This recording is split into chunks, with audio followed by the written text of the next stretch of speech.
When's your date of birth? Oh, March 1st, 1932, a few years ago. Yeah. And where were you born? Uh, uh, Virginia Beach, Virginia. It was actually on a farm, had a post office name, but it's actually part of Virginia Beach now.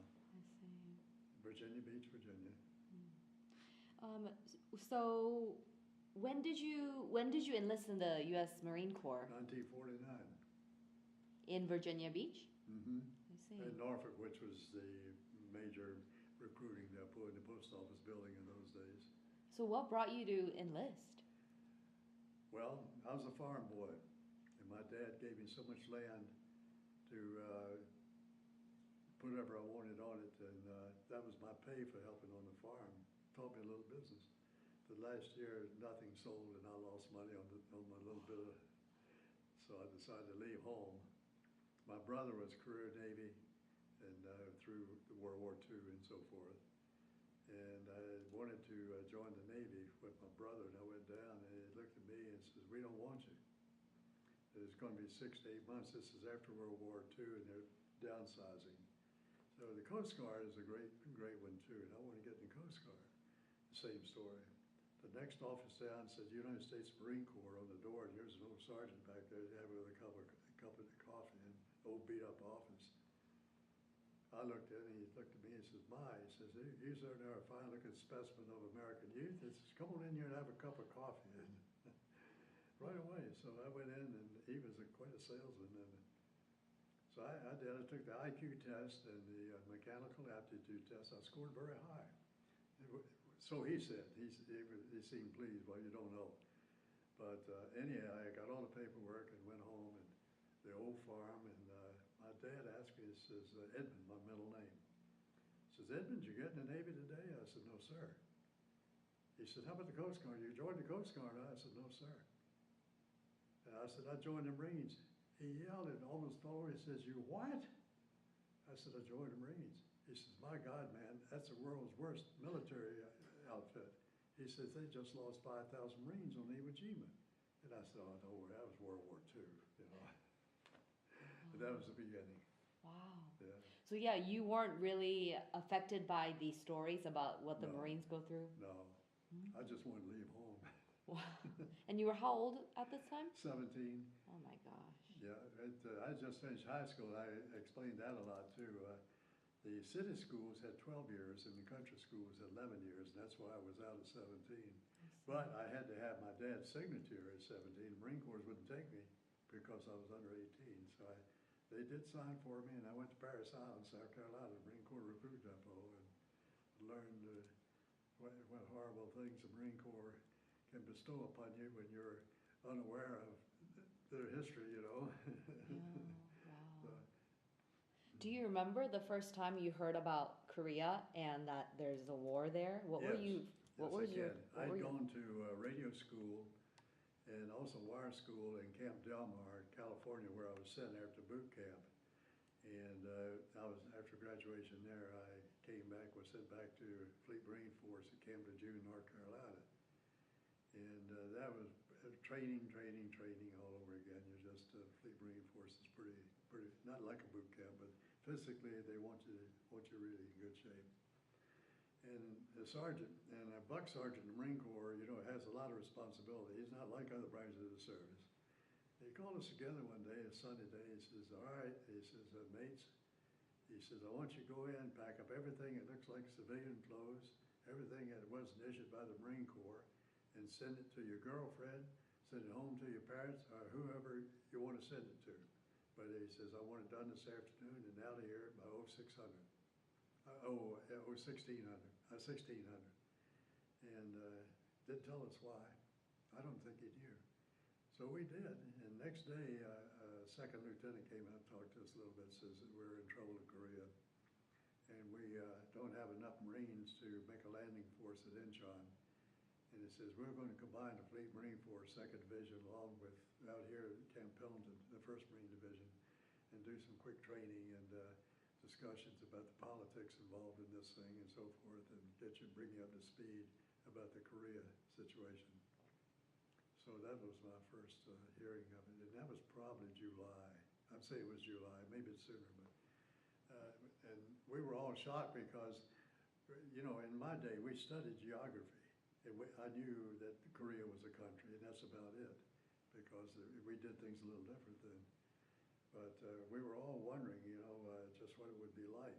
And we were well trained, and we were strong individuals, and we were well supervised. So it looked like we were going to be in combat.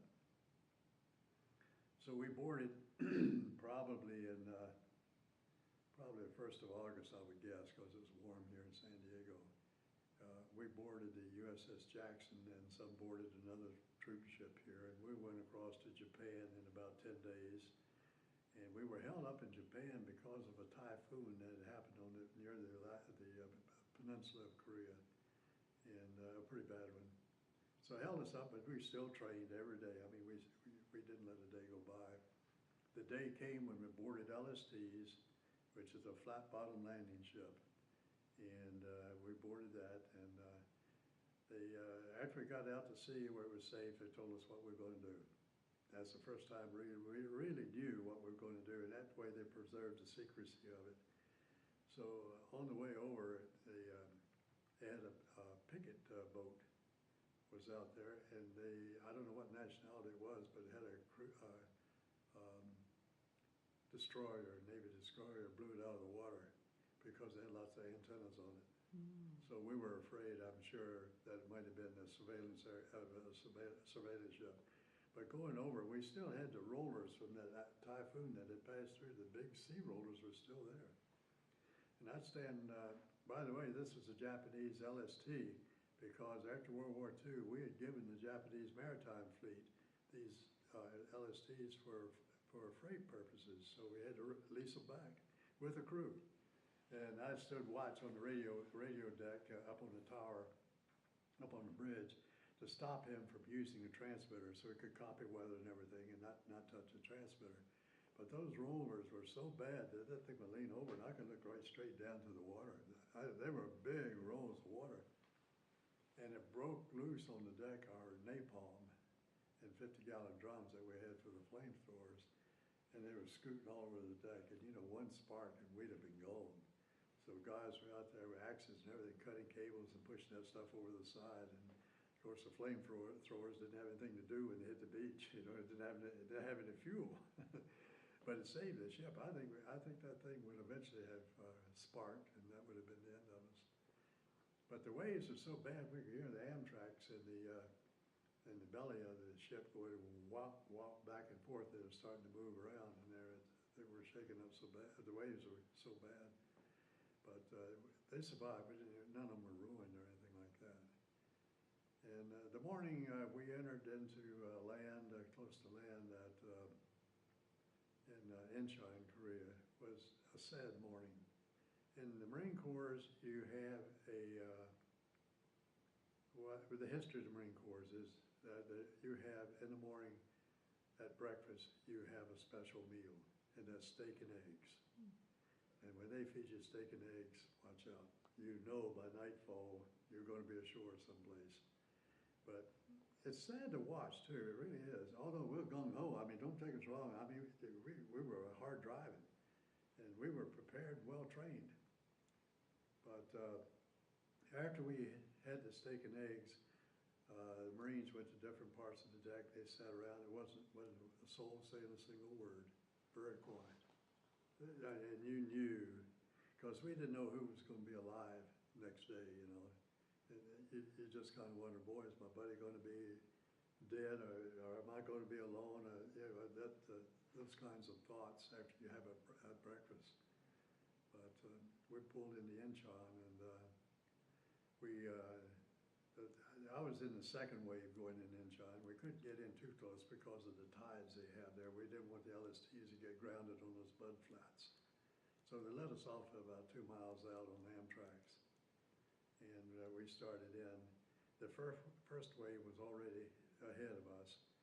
But we didn't know it, but what the North Korean Army had done was built a brick-brack of seawall out of rock, big rock. And that was done right after the reconnaissance pictures were taken of the beach. And the beach that I landed on was called Fuller's Blue Beach. and over, after old Colonel Chesty Puller, the world's finest Marine. And we piled in on top of the first wave, and what a mess. Because you couldn't get the Amtraks up there, you know, they just tracked vehicles over those rocks. And they had a few mortar rounds come in there too. They had a zeroed in. What was that? But actually, the landing was pretty simple. We didn't take more than 25 casualties, I don't think. It did, you know, in that whole landing. It was not bad at all. But we think what happened was that the North Korean Army could see the ships coming in, and they knew that they should get out of there, and they did. At Wambadoo Island out there that was captured first, they deserted that and left it to the 5th Marines, and 5th Marines didn't have any problems whatsoever going ashore. And we made out pretty good ourselves. We had one machine gun blast from someplace that made me take notice, but it didn't get me, and somebody else took care of the problem. That was it. The rest of the time was pretty good, but the next day was tough. Do you remember the date of arrival? September 15th. Okay. Yeah, 1950. The 0 hours was 1700 hours. That's 5 o'clock in the evening. That was 0 hours. That's the time we started the attack, the beach landing. The next day, they hit us with the T-34 Russian tanks. They had Russian tanks, and they had about 6 of them. And we didn't have anything ashore. Couldn't get the LSTs in there because of the tide, so we didn't have any artillery. We didn't have anything to support us except rifles and mortars. And these tanks came in on us broad daylight. And boy, here we are with rifles. So what are we going to do? You know, we could get wiped out there. Those guys could ruin us. And the Corsairs came in off the carrier, napalmed them, took care of them, burned them up, which is horrible because the crew, you know, when you see what napalm can do to the human body, is absolutely deplorable. Now, I said I wasn't going to get into blood and guts, but I'm telling you, it's the most awful sight in the world. But that saved us on that one. So we kept going, and we didn't really have a hard time at that point. The North Koreans had pulled out. They knew who we were, and they didn't want to tangle with us. We got into Saucerie, right past what then were rice paddies, but now apartment buildings, I understand, across there in the Saucerie, and kind of a little ridge line across that road coming through. And during the night, we could hear this rattling down the road, and about 3 or 4 T-34 tanks pulled in this little mountain pass in between. And we had a fellow who was chief police of Alaska recently, and his dad was a bazooka man. And he crawled out along the edge of the road with a 3.5, put around right in the tracks, and stopped the first one and blocked the others from getting through. And he moved over, and he blew the other one up. He put a HE heavy in there in the shell. The heat got through the armament and blew up the magazine. And then the third one got him. The guy machine gunned him, and that was the end. He got the Medal of Honor for that. I saw him get the Medal of Honor. And his son is in Anchorage in politics and so forth. And he's well respected because of what his father did, because he saved us, no question about it. Right. He saved Easy Company, which I was in. He saved Fox Company, who was across the road. Do you remember his name? Yeah, Monahan. Don't ask me to spell it. Yeah, Mr. Monahan. He was chief of police, and later on he was head of the police department for the state of Alaska, the state police and so forth. And he was very outspoken, and he got afoul of the governor, and he resigned and went to another job. Now we got another nice governor, and he's back in where he was before, you know. Very nice politics in Alaska. Well, to make a long story short, I got to cut this thing down a little bit, I guess. We got into Sewell, across the Han River, we hit Young Dog Po, blew the smokestacks down because they were using those as aiming stakes for the North Korean artillery. So we blew those and went on across the Han River into Sewell. And we had MacArthur Avenue, which is the main business district today, down into Sewell. And it was terrible street fighting, throwing hand grenades down on us out of the buildings, and it was terrible. And each intersection had a machine gun nest set up in it, and catching us when we crossed and things like that. And I met with my death there. in Korea at Seoul, they used concrete poles for telephone wires and in the old days, power and things like that. Well, all those things were blown down from, us. And in this one intersection, had a crossfire in it. In other words, they had two roadblocks. And we were told to go across one Marine at a time and hurry. So they were going, and we never lost anybody, and it came my turn. And I went across, and I fell right in the middle. I tripped over the wires in the street and fell right in the middle of that intersection, and they looked at me like you wouldn't believe. But I was behind one of those concrete poles.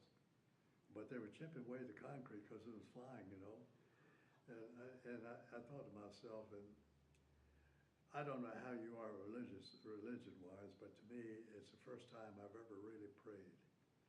I said, dear Lord, please, just let me live through today, dear Lord. I'll take care of tomorrow, And I was so serious about that. And then I heard this rattling tracks behind me. And I looked behind, and here comes Marine Green, an M26 tank. And he moved in, and that was it. He cleaned the place out real good. Oh my gosh, your prayer was heard. Would you say that? Yeah, I've often thought about that. But I said, just please let me live today. And that was all. Because I knew I was gone. Because they were going to chip that concrete down to where I was. Oh my gosh. Yeah. So the rest of it's pretty not much to it. We had block to block fighting through the downtown of Seoul on the way out to the outskirts where the Army took over and relieved us, and we went back, and make a long story short on that one too, we went on back to Incheon and boarded ship. We didn't know what for, but we boarded ship. We were going to make a landing at Wonsan, North Korea. And the USS Noble was there, and my brother used to be on the USS Noble, and I said, my God, I'm going to see my brother. But when I got aboard, I went aboard the USS Noble to head north, and I saw this chief that I knew. I'd met at my brother's house, and I asked him, I said, Putman, I said, where's my brother Melvin? He looked at me, he says, I don't know you. I said, yeah, well, I'm Melvin's brother. I was so dirty and so filthy. He said, the dirtiest Marine he'd ever seen. And he says, well, Melvin's been transferred. And I was so disappointed. It was really a letdown. But anyway, I didn't let it bother me. So we steamed on up the coast, went around the point, went up on up at the Wonsan, and we pulled in Wonsan and got ready to go ashore. We went in Mike boats and get ready.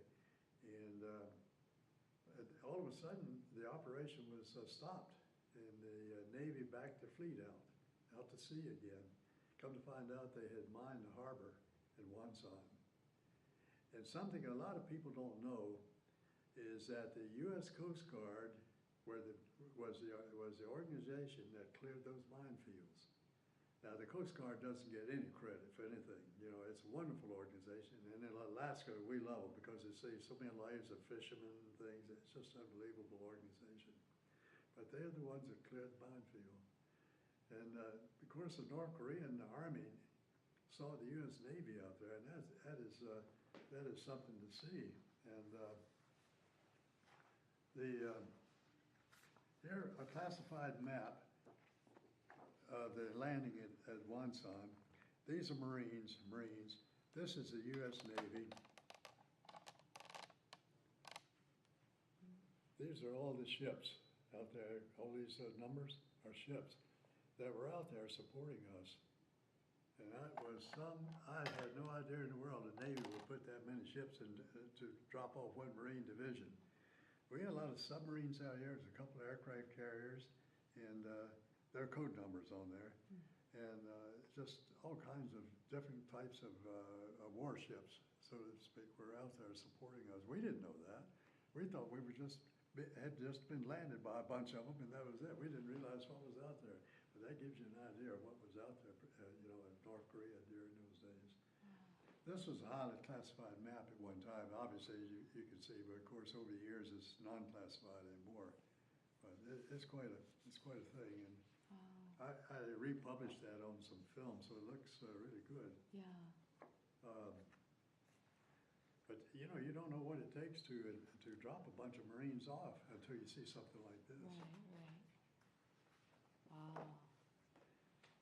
Then finally we got in, we landed once on North Korea. We didn't fire around. We walked ashore. And the North Koreans had, I'm sure, saw the U.S. Navy out there and the massive amount of firepower that they could place in there. They didn't want any part of it, and they left. They went back in the interior of North Korea. So we didn't do anything. And we made a commando raid down on Kojo, a little town, a railroad town. Let's see, would have been east. No, would have been kind of southeast of that place up there. I can't remember my directions in there.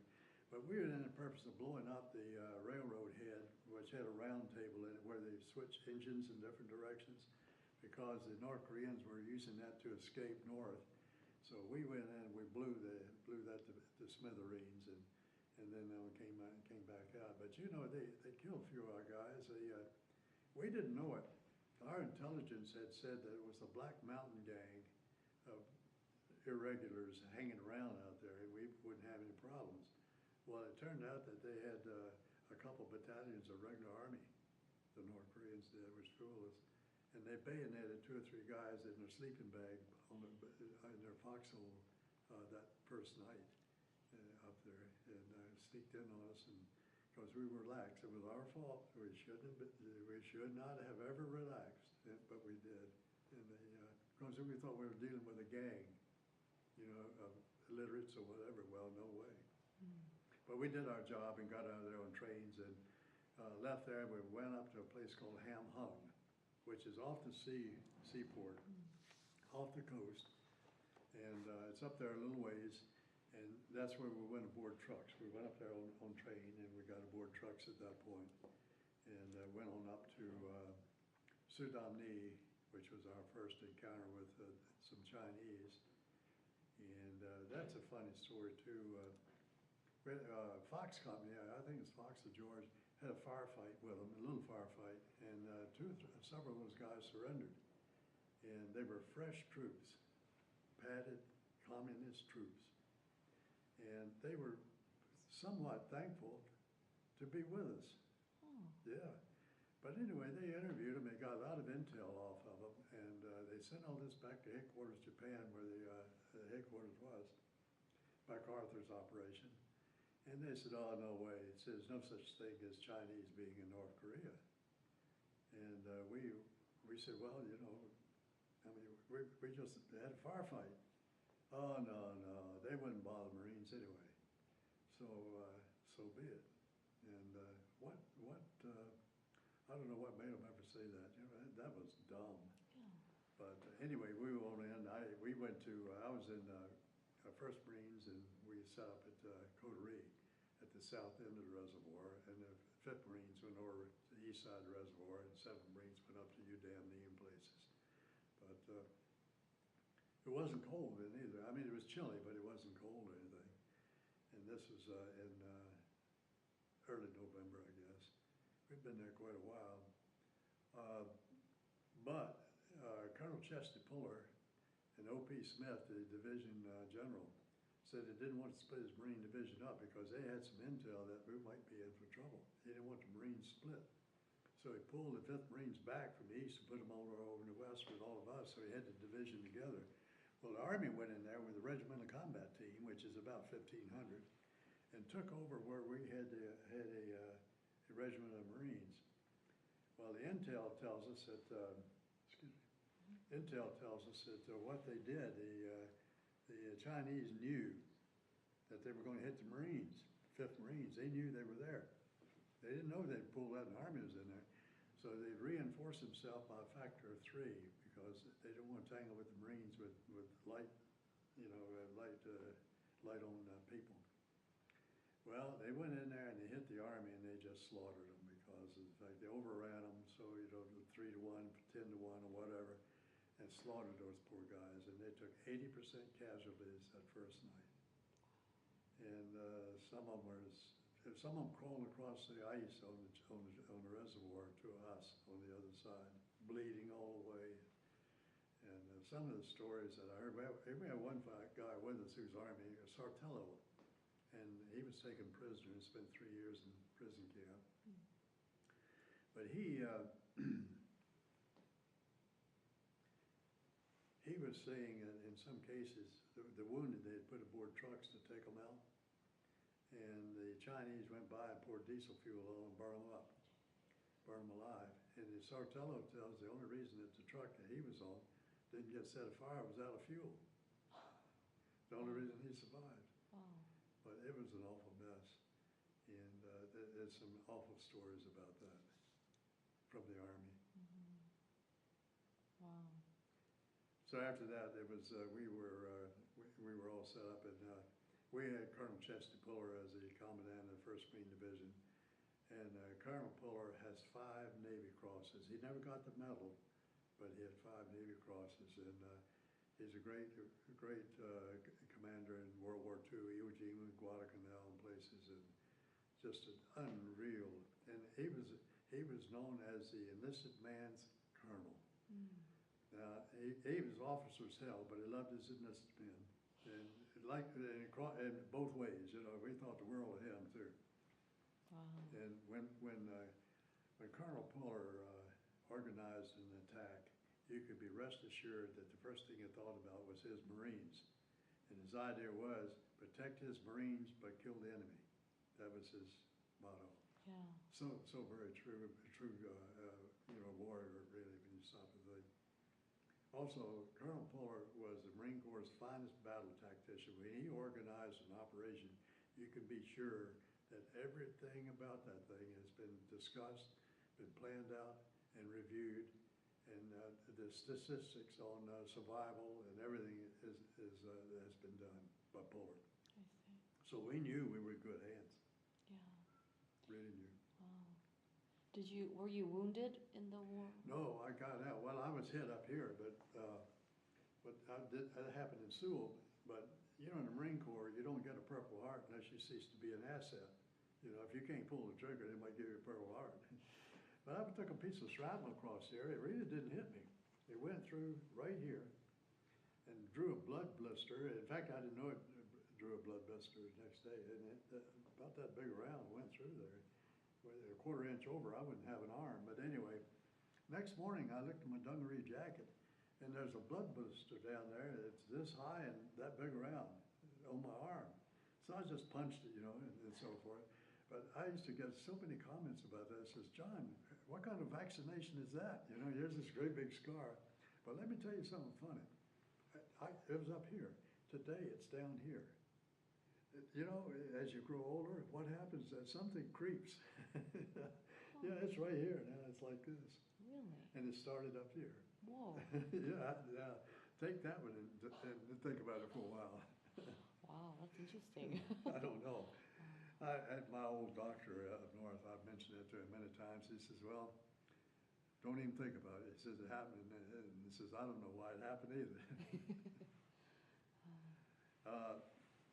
The Chinese were organized. They had 10 divisions there, and 2 in reserve, and they had lined up 8 to attack us and surround it. And old Chesty Puller brought the recon guys in. Had been out there trying to draw fire to see where they were, and they said, Colonel, we're in a mess. We estimate 8 divisions have us surrounded, and we think they've got 2 in reserve. And he said, old Puller looked over at him and said, "Hi, Dad." He said, "They won't get away from us this time." That was his attitude. Wow. A true Marine. Yeah. Really true Marine. I was in Korea a long time, obviously. I went in the second wave of Incheon, and I didn't get out of there until October the 16th, 1951. So I had 13 months of continuous combat. I tell you, I saw a lot of bad things. But there were some funny times too. Yeah. No matter how bad things are, sometimes there's something funny. Oh, that's good. But let's see if I can jump the ship here a little bit and Sure. get you finished up here. Sure. If something is reasonable. Well, the Chinese hit us on about the 28th of November, I think, at midnight. And we knew what was gonna happen because we had been, being able, our intel was pretty good. But, they hit us on that night, and just wave after wave of human. We put the flares up out there, it looked like a wheat field, people, coming in at us, and, they were noisy people, they weren't really, quiet like we are. A damn Marine, when he goes in somewhere, he takes up all, everything that will rattle, he's quiet. But they weren't quiet at all. And they came in and they hit us so hard, they got right through Easy Company. And I was laying in the foxhole and I saw about 3 or 4 of those guys run by me, but they didn't know I was in the hole, I guess, so they were heading towards H&S Company, which has the supplies. And we think they were looking for the RC rations back there because they were starving. We cut their supply lines, and we think that's what they were doing. But we had a guy by the name of Olivares that turned the machine gun around and killed them on the way back. But unfortunately, he killed 2 Marines too when he did it. But he saved H&S. I see. Wow. So from that point on, we had firefights going on, continuously all the time. They're hitting us at night and things like that, but not in a mass like they were in the beginning. They first hit us with the knockout. They wanted to get rid of us immediately. Well, they didn't know they hit the Marines. We don't give. We don't back up either, Yeah. They didn't know that either, Yeah. but they found out. But the Marine Corps is a fine organization. Oh, yeah. Very fine. And there's no such thing as turning around and running or anything like that, and it's always help your buddy. You got a buddy next to you bleeding out or something, you do everything in the world you can to help him, it's just organizations like this. You look at us today, and I've got a speech to make at the banquet. Oh. And I'm gonna address it in the end, saying we're all one because of the chosen, we're one. And I think that's a very true statement to make. Yeah, I wanted to ask you about that. Like, I can't imagine what it would be like to live, like be in your shoes. You experienced this thing, Korean War and the Chosin Reservoir battle. And it was such a young age that you experienced 18 that. years old. Yeah. When you came back home, how were you? And right now, what does the Korean War mean to you in your life? The Korean War is a great part of my life, and the reason for it is the Koreans don't let me forget it. I was telling you a moment ago, everything that happens in Anchorage, Korean community always invites us over, and they're so nice to us. They're pleased that we prevented communism. And I think about it a lot, and I really enjoy the company. I really do, because it's sincere. And did you ever feel like when you think back to the memories of the war, were you ever like bothered? It was disturbing for you? No, I never would talk about it. I never talked about it. I figured it was my business and that was it. But we had a reunion in Texas, and I was interviewed with a few more by ABC News. And when he got finished, he looked at me, he says, Beasley, I used a little profanity. He says, God damn it, he says, you're going to die. He says, all this history is going to be lost. And he says, get out there and go to the schools, write this down, and do something to preserve it. And I got to think about that about a year later, and I started to talk a little bit about it. And now I'm getting pretty vocal, as you can see, and things like that, and I enjoy doing it. Wow, I'm so glad you are. My memory is so good that I can remember detail, and sometimes I prolong things like we're doing right now. And I shouldn't do it that way. I can cut them shorter. But because the things are so bad and so vivid and something like that, it never gets out of your memory. Yeah. It's always there. Yeah. Maybe we could end with, you're going to speak at the university soon. Yes, ma'am. University of Alaska? University of Alaska, yeah. Okay. What are some maybe highlights that you're going to tell the students there, because other people are not going to be there to hear it? What are some things that you definitely want the younger generations to remember? The way this is titled, and I will probably use this one right here, it says Korea, the Forgotten War, the Battle of Chosin, North Korea. And I take it from that point, I say, my name is John Beasley, I'm a U.S. Marine combat survivor of the epic battle fought at the Chosin Reservoir, Changjian, November, December 1950, with Colonel Lewis P. Fuller's 1st Marines. Fuller was better known as Old Chesty. And I was the Easy Company Secretary first and so forth, a little down the line. And Marine Corps history starts. And what I say is, in fact, the Marine Corps battle history shows that 3 of the worst battles ever fought by U.S. Marines was one in Belleau Woods in France in World War I. And the second was Iwo Jima in World War II.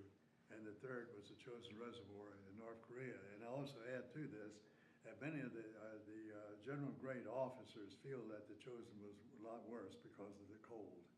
And then I go on and on. And I explained the Chinese CCA had to eliminate us in order to open up their supply routes south.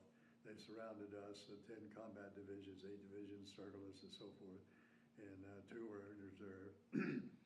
And the comment that we got from our recons, the CCA task force general told his division generals to kill those damn Marines like snakes in your house. That was his last words to them, so those be true. And on and that sort of thing. Give them a true story, not being the blood and guts, staying away from that, but putting the facts out there. And it goes on. And about the middle way down, I say I have a few personal stories I would like to tell you about if time permits, and I'll be sure to make them short. Things that almost took my life on several occasions at the Chosin. And it goes on and on and on. Yeah. And wow. now we have, in fact, this might be of interest to you. Survivors of the epic battle fought at the Chosin. Let's see. It's a pretty interesting little article. I haven't briefed this yet. It's still a brief.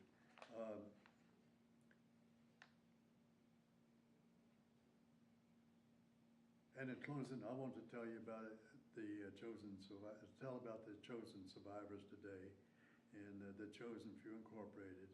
Chosin Few Incorporated is a military organization consisting of combat survivors of the epic battle fought at the Chosin Reservoir in November, December 1950.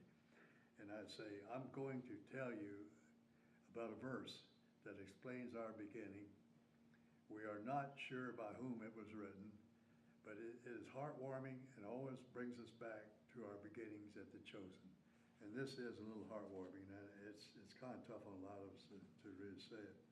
The name is Chosin, and what it says is, whatever we were in that frozen long ago, and whatever we are today, we are bound as one.